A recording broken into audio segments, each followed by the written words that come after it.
Hey, welcome everybody to another short take here on Faith Seeking Understanding. I am Allan, your host, and a short take is a video podcast in which I attempt, at least in about 10 minutes or so, to talk generally about an important topic on a wide range of subjects. I don't always uh, keep it to 10 minutes, but I do my best. So today we're going to talk about the SAVE Act, which is in the news, which President Trump has been touting to secure our elections and which many Republicans support. And so I think it's important for us to look into the SAVE Act. What exactly is it? What is it designed to do? And is it necessary? So let's have that conversation.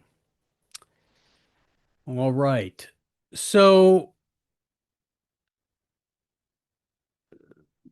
the Safeguard American Voter Eligibility Act, and is commonly known as the SAVE Act, represents a proposed shift in how the United States regulates voter registration and participation in federal elections. At its core, the legislation would require individuals to provide documentary proof of U.S. citizenship, such as a birth certificate, a passport, or naturalization papers, when registering to vote. Now, this requirement would replace the current system established under the National Voter Registration Act of 1993, which allows individuals to attest to their citizenship under penalty of perjury.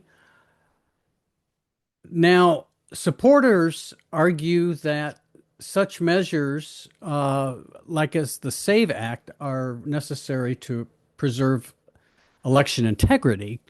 Critics contend that the SAVE Act is both constitutionally problematic and practically unnecessary given the already strong safeguards in American elections.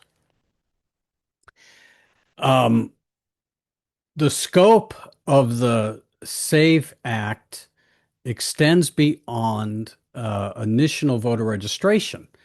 It would require proof of citizenship not only for new voters, but also for routine updates, such as changes of address, name changes, or party affiliation.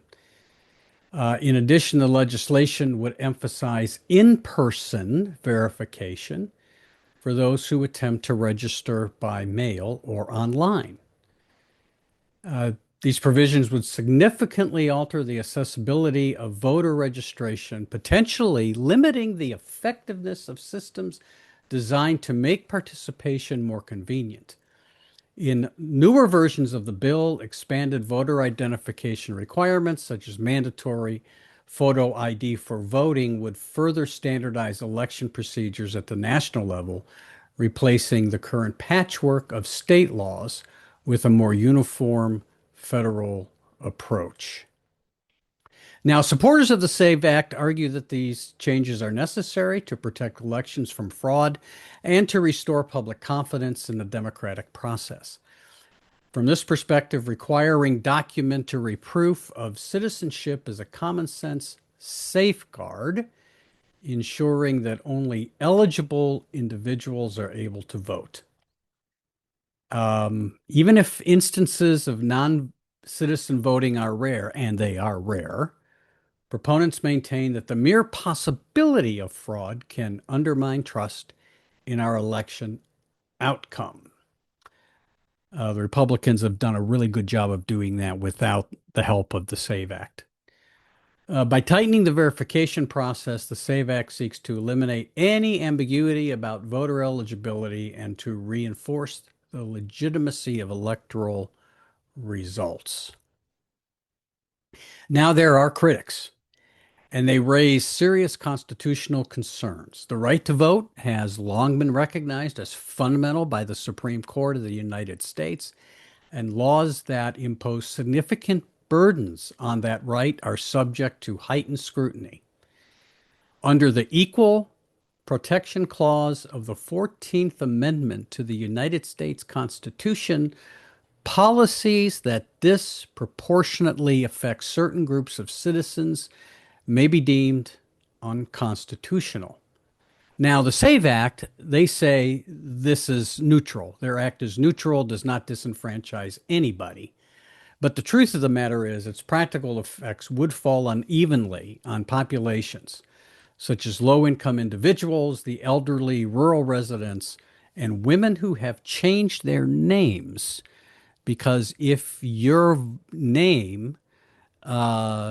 changed your name when you got married, your birth certificate would not read your given name at birth. So you would have to provide proof of your citizenship through birth certificate. And if you have a passport that's got your married name on it, that's not even good enough.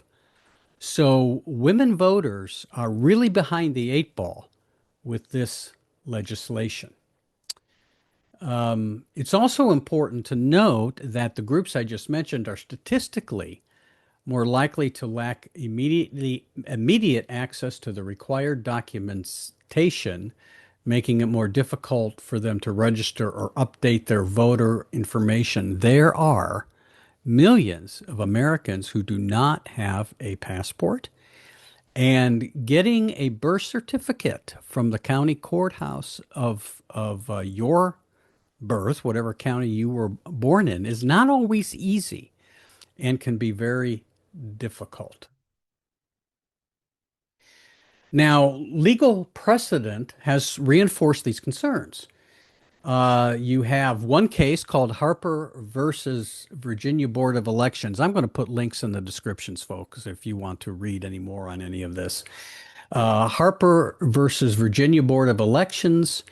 In that case, the court struck down poll taxes on the grounds that financial barriers to voting violate the Constitution.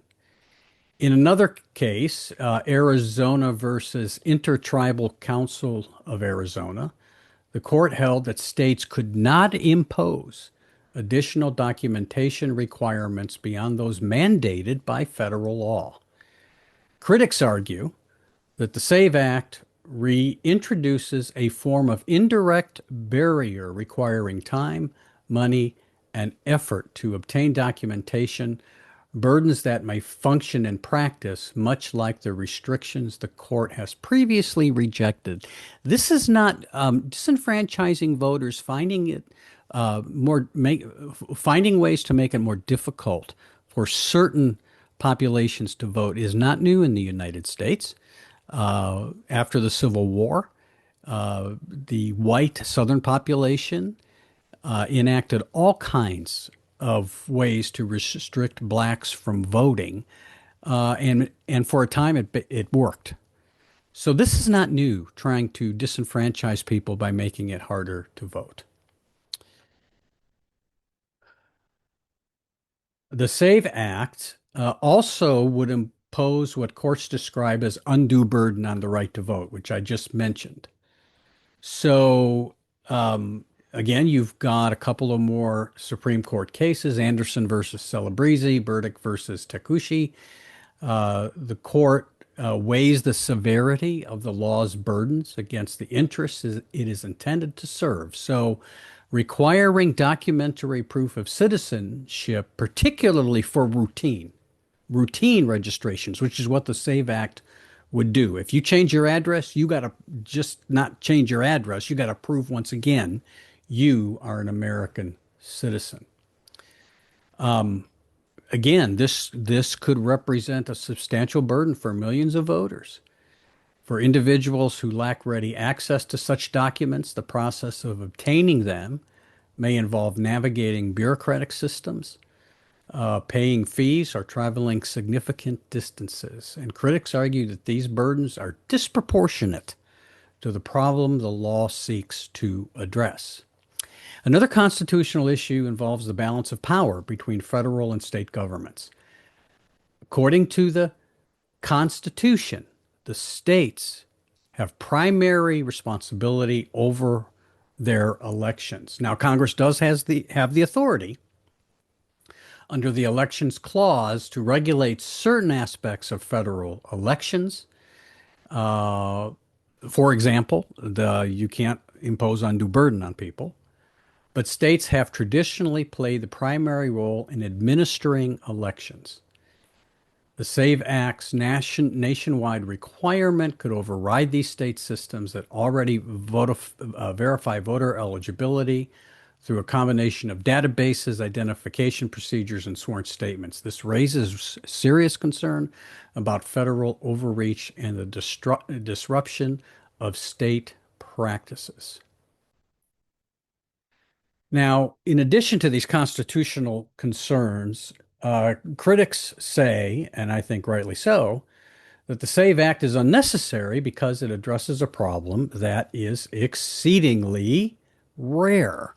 That is voter fraud or non-citizens voting. Extensive research and investigation have consistently shown that non-citizen voting and other forms of widespread voter fraud are minimal in the United States. Existing safeguards, as we currently have them, such as voter registration, verification, identification requirements, and criminal penalties, already provide multiple layers of protection. From this perspective, the SAVE Act represents a disproportionate response, imposing sweeping changes to address a marginal issue. The SAVE Act tries to fix a problem, friends, that really doesn't exist. And by the way, if I might say, in the last decade, when there have been a handful of incidents of voter fraud that have been caught and prosecuted in the United States, and we're talking maybe a dozen at the most, it's always been Republicans committing it. Just going to say that. So the structure of American elections uh, support these conclusions of that our elections are safe. Because elections are run by the states, they are highly decentralized, with thousands of state and local jurisdictions managing their own processes. And this fragmentation makes large-scale fraud extremely difficult to coordinate because it would require breaching numerous independent systems with varying degrees and technologies. So rather than being a weakness, this decentralization of elections to the states really acts as a safeguard, ensuring that no single point of failure can compromise the entire system. You have the registration stage, where states maintain voter rolls that are regularly updated and cross-checked against other databases. And by the way, the Trump administration wanting those voter databases is for nothing more than causing mischief. So let's make that real clear. But the procedures of each state make a very robust system.